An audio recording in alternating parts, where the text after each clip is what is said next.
Soviet Ukraine was a socialist success story, built up from the ashes to become the agricultural breadbasket and the industrial superpower of the USSR. I thought we could turn the clock back to happier times and go through some of my old books and postcard sets to find the very best of Soviet Ukraine.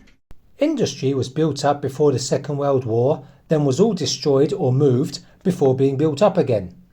Agriculture was also well developed due to the comparatively mild climate and fertile land. Soviet Ukraine was also a huge internal tourist destination, full of sanatoriums and resorts. It was the most populated Soviet state after Soviet Russia, and cities were built or rebuilt in the socialist style.